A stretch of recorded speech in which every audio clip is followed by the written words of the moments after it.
eat the ice cream cone is one of the things I always taught on the radio. So, yeah, I'm Denny Gillum.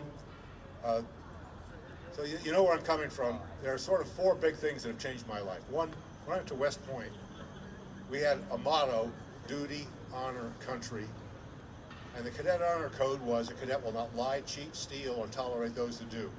And those became a big part of me. They were consistent with the way I was raised, and they articulated well for me.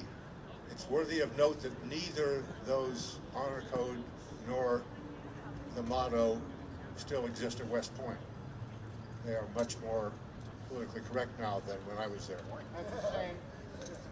The second thing is, after I graduated, I went to Ranger School. There I learned I could push my body a lot harder than I thought I could. A lot harder. Third, during my first duty station, I met a young lady who was a PE teacher. We've been married almost 58 years. She certainly has changed my life. And a couple of years after we got married, we committed our lives to serve Jesus, and that changed my life. So that's me. When people ask me how I am, I generally say this: my nation is a mess, but my life is good. And what we need to do, well, first of all, the young lady that just spoke is my state rep, and she is one of the finest people I have ever met in government at any level. And her husband, a deputy sheriff, is one of the finest guys I've ever met. So we're blessed to have them and people like them in government. And our challenge is to have more like them. I taught American government at Grand Rapids Community College for 15 years. One of the questions I'd ask the first day of class was, why do we celebrate the 4th of July? In 15 years, I had one student who knew.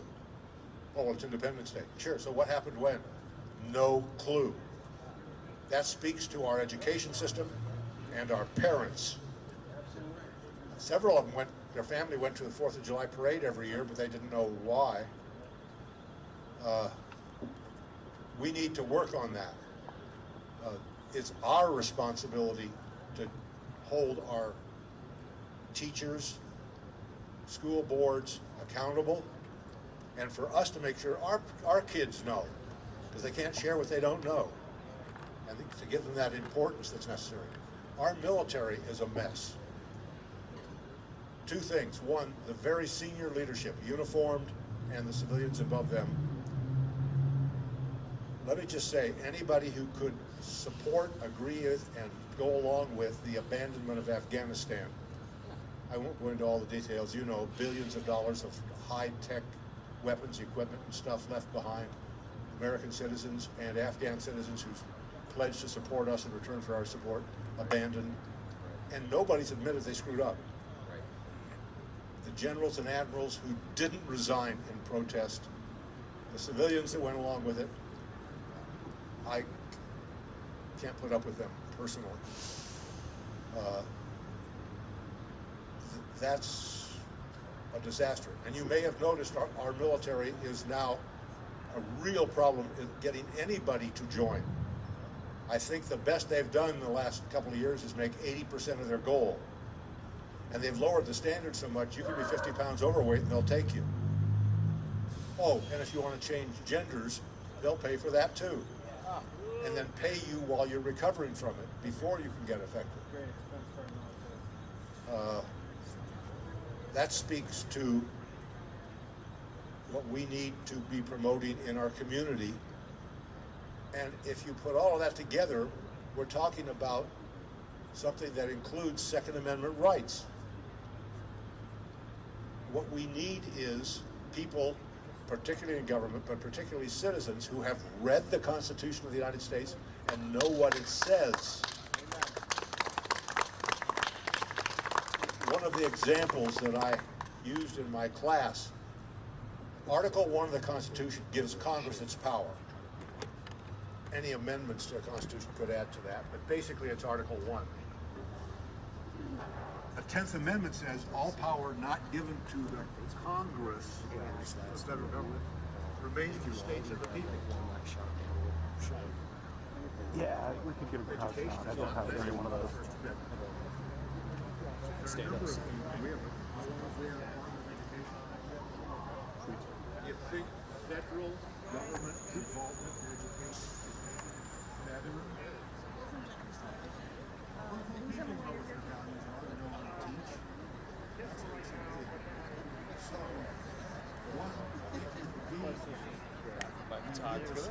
Hello. How are you doing today? Doing great. How are you? Good, good. Get to come stand in the shade. Yeah, happy to be here. That's up for a little guy. But yeah, so just was going to talk with you, sir, probably, or right, sir. Yeah, just wanted to talk just about like why come out here today and just stuff like that. So it would be you, the guy. Yeah, I'm the president of Upper Michigan.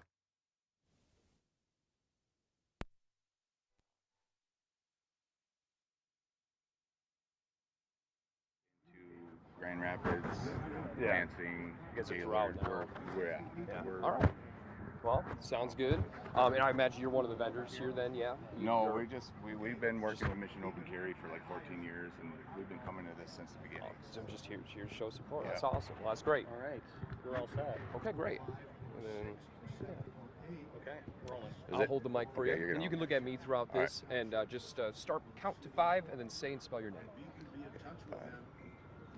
My name is Brian, Brian, last name Godfrey, Godfrey. And then is that good sound? Yeah.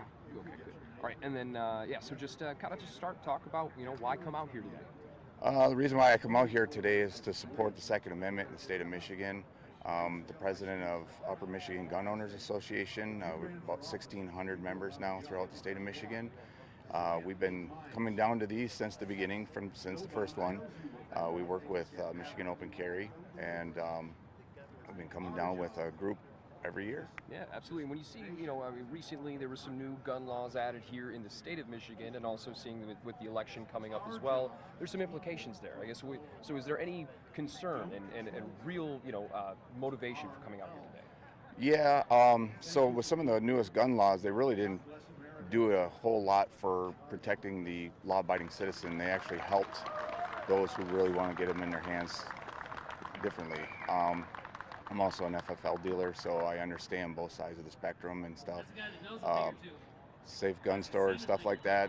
It's not really going to help anybody when somebody breaks into your house or different things like that. So Absolutely. And so I guess we've got a lot of different opinions on the issue and stuff like that. I guess what are the hopes that you get out of this today? Because obviously it's like you'll have people on one side of the aisle that might say one thing, and so I guess really what is kind of the goal? the biggest goal that I would have to say is awareness and information. Most people yell on both sides, and some people are unaware of actually all the laws or how it works. There are people who yell, well, we don't have enough gun laws, which they don't realize there's hundreds and hundreds of them.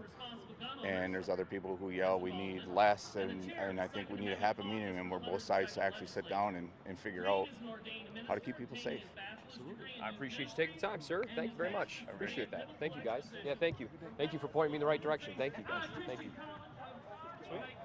Yep. We'll get you out of the way. I was actually there. All right, you want to shoot stand-ups? Yeah. It didn't go for me. I'm gonna turn it back on. I don't know Sorry, if you know this about fences, right? With barbed wire and stuff. All right, dude, let me grab some I'll let wide you grab shots. It's to keep wide you from shots. getting in. But if it's facing in, is to keep you from getting out. There's faced in. Like, wait a minute, Dad, where did you drop me off at? Pensacola Christian College. I had a good time down there. Beautiful weather. Prior to coming to the legislature, Green served as a youth pastor, senior pastor, an assistant to the pastor, as well as providing sheriff and jail ministries in various departments around the country, receiving the 2011 National Sheriff Association Chaplain of the Year award. Bill and his wife, Merritt, have 3 children and reside in Millington. He's an avid hunter and enjoys the outdoors with his 2 sons and his daughter. Welcome, State Representative.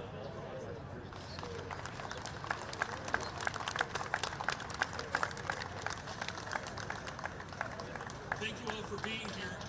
This actually is beautiful September day. Thank you for taking your opportunity to voice your opinion here at the state capitol. as was mentioned, I grew up in the thumb of Michigan. And if you've been around the thumb very much, you know that you really can't drive a straight road for very long, because the thumb is known for being basically one big swamp. We call them lakes, but they're swamps. In fact, we just had an excavator out to my parents' house a couple years ago, and they began cleaning out the pond that they had. They stuck their 50-foot boom down to dig the pond, and they never found bottom. So when we talk some of that stuff, you talk swamps, right? You talk being able to have beautiful land, but on the flip side is, Oh, I got to see the rifle. we want government to simply leave us alone, to stay out of our lives. However, so often in the thumb, you're out hunting, you're out hiking, whatever you're doing, and you get to a spot where all of a sudden the ground gets really squishy. You're in the middle of a swamp. And you decide, do I keep going forward or do I back out? Do I try going to the right, going to the left? How do I get around this swamp? And before you know it, you're knee deep in just muck. You're knee deep, and then you're trying to move, and all of a sudden your shoes slide off of you. You end up with mud on your face. You end up falling over. You end up all dirty, and you get home, and your wife has no clue as to why you're dirty, and she's not very happy about you coming and walking on the carpet. It's a real struggle. Let me also say this. I liken that illustration to what is happening here as government officials in Lansing.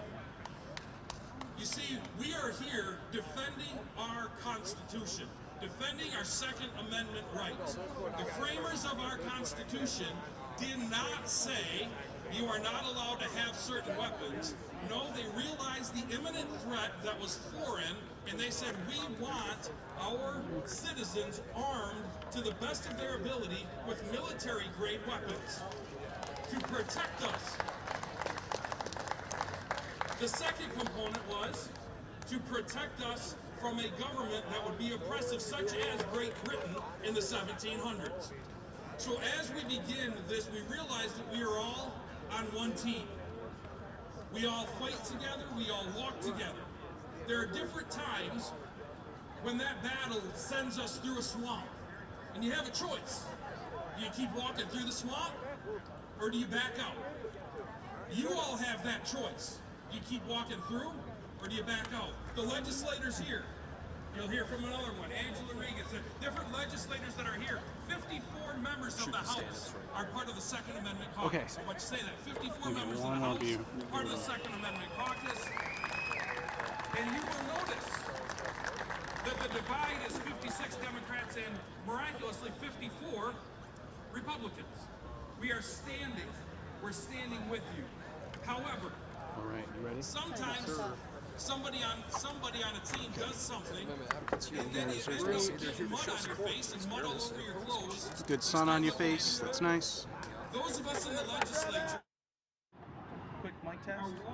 Test, test, test. Second Amendment advocates here at the Capitol Thursday say they're here to show support, raise awareness, and oppose some of Michigan's gun laws.